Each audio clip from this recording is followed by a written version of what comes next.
Is up, you guys? Welcome back to another one. If you are new to the channel, I am Gold Pony. I do new car, truck, SUV reviews on YouTube, and today we are in the new 2022 Toyota Highlander, courtesy of Younger Toyota in Hagerstown, Maryland. For more information on their inventory, please feel free to check out the link in the description box below. And so I'm in this one today because there's actually a couple of nice changes for the 2022 Highlander. Of course, you have incredible reliability. That, of course, is what Toyota is known for. After all, you actually do get 2 years or 25,000 miles of complimentary maintenance as well. A lot of people don't necessarily know that, so always like to mention that. But ultimately in this video, we'll be testing out and going over everything about this one, from acceleration, braking, steering feel, ride quality, sound system, exhaust clip, all of that fun stuff. So having said all of that, what do you guys say? Let's just go ahead and jump right into it. And as always, let's start with pricing. And so there will be several different trim levels for the 2022 Highlander. First one being the L, starting at $35,205,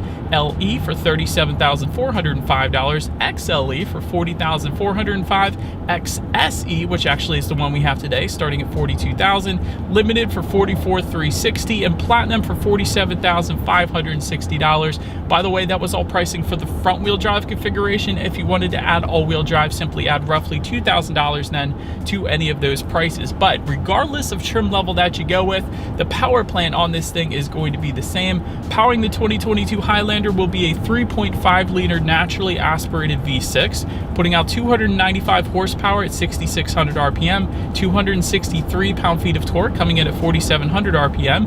Power sent to front wheels or all wheels through an 8-speed automatic. 0 to 60 time coming in at approximately 7.3 seconds, with MPG numbers coming in at 21 in the city, 29 on the highway for the front wheel drive, 20 in the city, 27 then on the highway for the all-wheel drive, taking regular unleaded fuel. But said that before we do any kind of fun acceleration tests here in our 2022 Highlander, I did want to mention to you guys the drive modes. And so all of those drive mode adjustments are located directly behind the shifter. There's a toggle switch. There's also a circular dial. The toggle switch is going to give you your on-road driving modes, which will include eco, normal, and sport.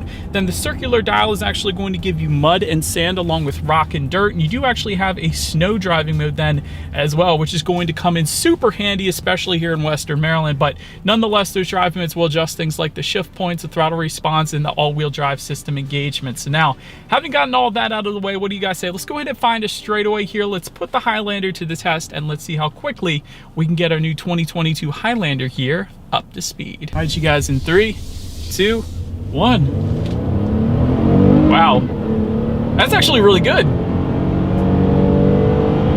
You know what? There's so many turbocharged engines out there right now. And yes, we all know they're more unreliable, but this naturally aspirated engine has a ton of power and it's extremely reliable as well. So it's really the best of both worlds. I don't know, I think I'm used to turbo lag at this point, even if it's just a little bit, but there's none of that, of course, because this isn't a turbocharged engine. So it's instant acceleration from the get-go, and it's extremely reliable as well. So you gotta love it. But anyways, to go along with that acceleration, as always, braking is equally important. And so up front, you will find 13.3-inch ventilated front discs. In the back, 13.3-inch solid rear discs. As far as that 60 to 0 stopping distance goes, it actually comes in at 116 feet, which is incredibly impressive. Let me tell you guys, typically with SUVs, especially 3-row SUVs, it's coming in the upper 120s, if not the 130s. I've seen as bad as 139 feet, so 116 feet. Quite honestly, it's sports sedan good. So immediate stop in this thing, which is what you want because you're more than likely going to have some precious cargo sitting in the back seat. So definitely a good thing there. And the braking feel is perfectly fine. I love it. Definitely leans towards the firmer side of things, which I personally appreciate. Then touching on suspension and handling, up front, you're going to get an independent McPherson strut front suspension. In the back, trailing wishbone type rear suspension, a front stabilizer bar then as well. As far as ride quality goes, it's been perfectly fine on my short test drive here today. So definitely no issues with that. As far as steering feel goes, leans a little bit more on the heavier side compared to a lot of other 3-row SUVs I've tested. I'll put it that way. I mean, it's nothing crazy like a sports car, but comparing it to other 3-row SUVs that I test, it's definitely on the heavier side, which I like. It gives you better driver feedback. It instantly points you in the direction that you want to go. So I personally appreciate that. As far as cabin noise goes, you guys can tell I'm actually going 52-ish miles per hour right now. So not a whole lot of exterior wind noise whatsoever coming into the cabin. You will get an acoustic laminated front windshield for all trim levels. And then if you were to go with the limited or the platinum trims, you will actually get acoustic laminated front side glass then as well. So we don't don't have one of those two trims, but having said that, it's still perfectly fine, quite honestly. Then touching on visibility, I don't have the third row up right now, but I can see perfectly fine out the back without that third row up. I put it that way because sometimes the third row headrests tend to be beefy on other SUVs, but right now it looks perfectly fine. Rain sensing windshield wipers do come standard on the Platinum trim level, and also with that Platinum you will find a 10-inch color head-up display projecting your speed limit, and safety features then as well. But that pretty much rounds out the performance segment of this review, you guys. Let's now go ahead and take a look at the exterior of our brand new 2022 Toyota Highlander. All right, so here she is, you guys, the new 2022 Toyota Highlander, finished in midnight black metallic.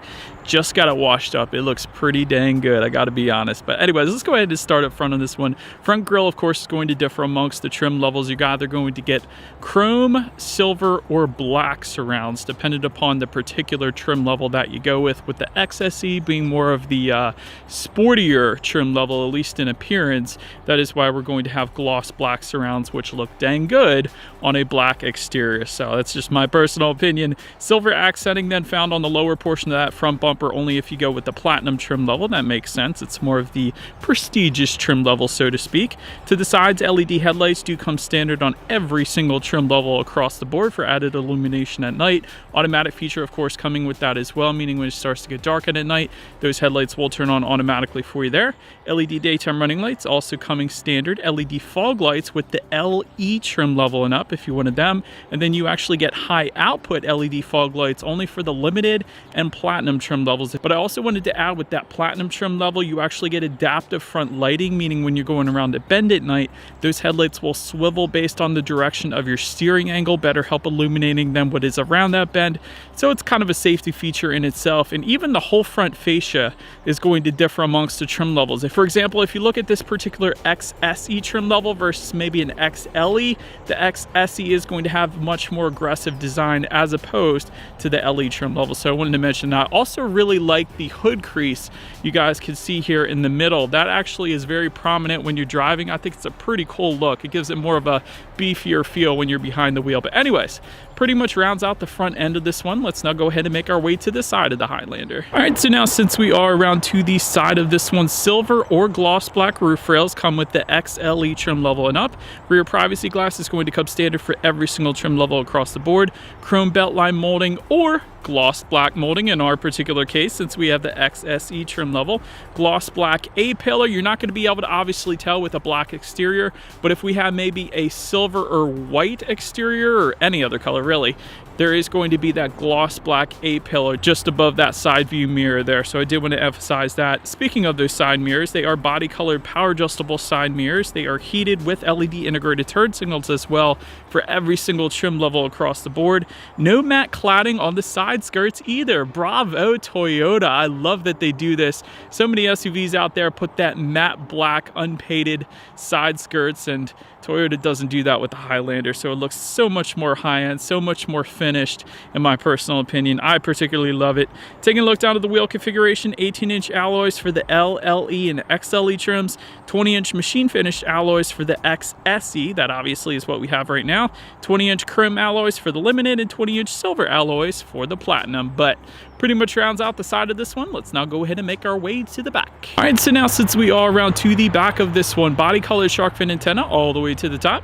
Just below that, rear spoiler with an integrated brake light, a very aggressive looking rear spoiler as well. I like that. Just below that, rear window wiper. LED taillights then actually do come standard for every single trim level across the board. Gotta love that. Black rear bumper for the L, LE, and XLE trims. Dark gray metallic finish for the Limited and XSE trim levels, and then a gray metallic finish for the Platinum. And then of course, just below it all, there will be a single exhaust outlet, slightly different configuration dependent upon the trim level that you go with. So for example, on the XSE, we have dual stainless steel tips. But having said that, I do believe you guys know what we have to do next. As always, here is that exhaust clip.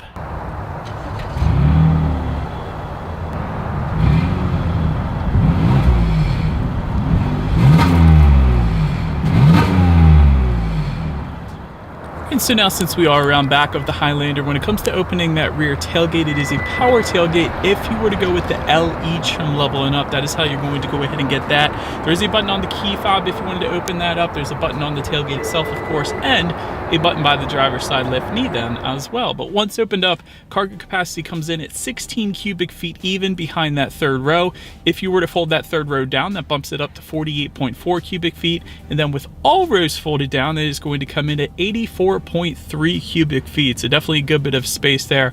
Also found in that cargo area, there are 6 cargo tie-down anchors. You will find a couple of grocery bag hooks back there. There is a rear cargo cover if you were to go with the limited or platinum trim levels, and there's actually some in-floor storage, which I love seeing as well. And so I usually put my ice scraper back there. Being in Western Maryland here, it's definitely something we use, so that is what I would recommend putting back there. But then making our way up to the third row legroom, that is going to come in at 27.7 inches. So for reference, I'm even 6 feet tall. This is how much space I have back there. There is rear ventilation for all 3 rows, and the third row passengers actually do have a few cup holders back there then as well, but ultimately the third row is best left for children because it isn't a ton of space, but it should be able to fit a child. Then making our way to the second row legroom, that comes in at a very impressive adult-friendly 41 inches. Again, for reference, I'm even 6 feet tall. This is how much space I had in that second row. Bench seating can be found for the L, LE, and XLE trims.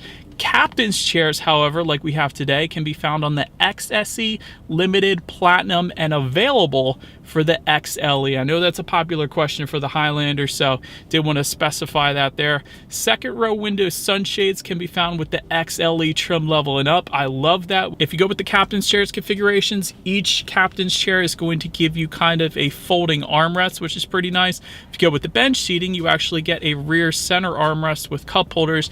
And if you go with the captain's chairs, again, you actually have cup holders between those 2 captain's chairs. So in case you were curious about where they were located, you actually can get heated second row seats then if you were to go with the platinum. And there are dual rear USB charging ports then for those second row passengers as well. And they actually can set their own temperatures as well. And we'll get to that in a little bit. But making our way then to the front seats, cloth seating with the L and LE trim, Softex upholstery for the XLE and XSE trim levels, leather seating with the limited and platinum. And new for 2022, there are now height adjustable power front seats for the XLE trim level and up. So that's one of the minor changes for the 2022 Highlander there. 8-way power driver seat though, coming with the L and LE, and you will get power lumbar if you were to go with the XLE trim level and up. Heated and ventilated front seats coming with the limited and platinum, and then heated front seats coming with the XLE trim level and up. Overall, seating was plenty comfortable. It always is in Toyota. I never have any issues there. So definitely a good vehicle to go on a nice road trip to Ocean City, Maryland with. But so then taking a look at the steering wheel, it is tilt and telescoping. It is leather wrapped for the LE trim level and up, and then heated for the limited and platinum trim levels. Then making our way to the startup, let me start by showing you guys the key here. You do have your Toyota Highlander badging on the one side, and then when you flip it over, it's pretty basic, but it's got what you need. Lock, unlock, and that button to pop the rear hatch. But it is all keyless entry with a push button start for every single trim level across the board. So all I'm going to do here is simply put my foot on the brake and press that engine start button located just by the driver's right knee then. But so once started up, tachometer is all the way to your left, speedometer is on your right. There is a fairly large digital display front and center to control what is on that digital display. There are steering wheel mounted controls found on the left side of the steering wheel there, and that gives you different information like digital speedometer, average miles per gallon at any given time, how many miles you have left until you hit empty, outside temperature, the list goes on. So pretty much everything you could possibly want on the digital portion of the gauges there. Then making our way to overall interior quality, there is a power moonroof for the XLE, XSE like we have today, and the limited trim levels. But then if you were to go with the platinum, you will get a panoramic glass roof. So definitely a good bit more light with that one. Overhead sunglass holder coming with all trim levels, and it actually comes with the rear conversation mirror, as Toyota calls it. I call it a school bus mirror, so you can essentially spy on the rear passengers. That's always fun. Auto dimming rearview mirror with home link controls coming with the XLE trim level and up, and that's for up to 3 different garage doors there. Tri-zone climate control for every single trim level level across the board. So driver, passenger, and rear passengers can all set their own temperatures.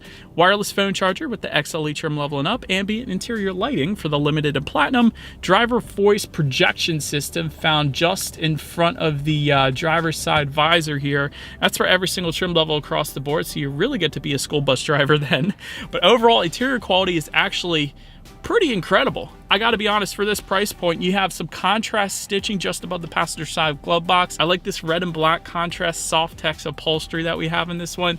There's even a cool little carbon fiber-ish look just above the passenger side glove box as well. You have some added storage just above that passenger side glove box and just below the infotainment screen. Typically, that's storage that's eaten up by something else in other vehicles, so I like that Toyota added it here on the Highlander.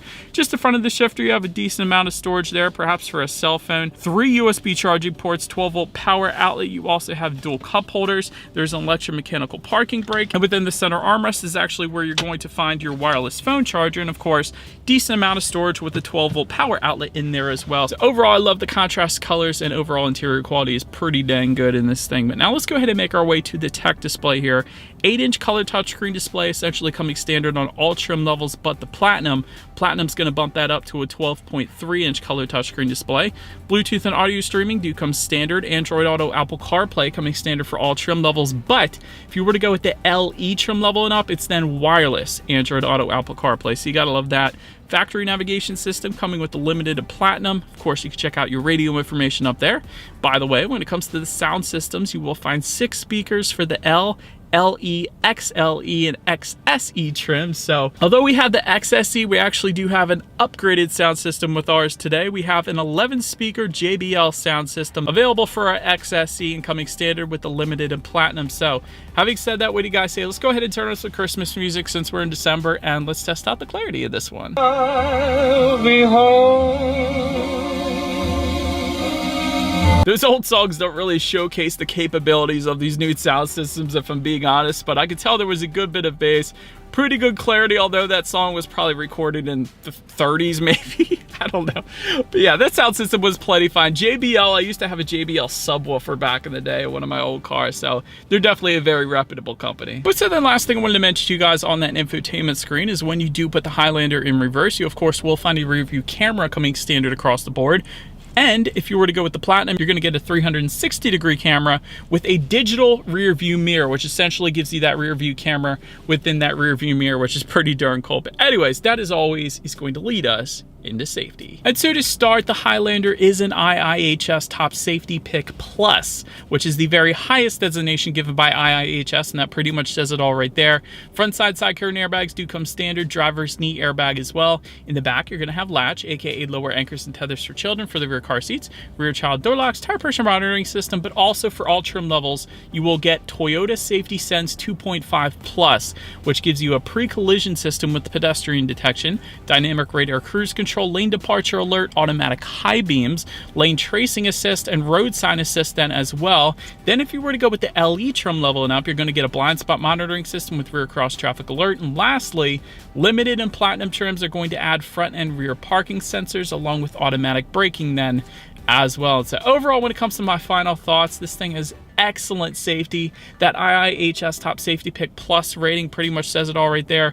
Great reliability, as we all know. Just pick up a Consumer Reports magazine and you're going to see confirmation that this thing has incredible reliability, basically. Brilliant braking as well. I was kind of surprised to see a 3-row SUV coming in at 116 feet from 60 to 0. That's incredibly impressive. As far as room for improvement goes, quite honestly, there's only 2 things. A full digital gauge cluster would be freaking awesome in this thing, and that 3rd row is a bit snug, so if they can figure out a way to make that a little bit more space in the 3rd row. Not that it's necessary, because I mean, you got the Sequoia and other Toyota SUVs that give more, but still, it would be nice. But that is about it for this one, you guys. Thank you so much for watching. Feel free to follow me on social media at the bottom of the screen if you want to see what's coming next on the channel.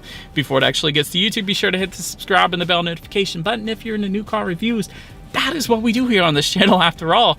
Do appreciate you guys watching more than you know, and I will see you guys all in the next video. Stay out.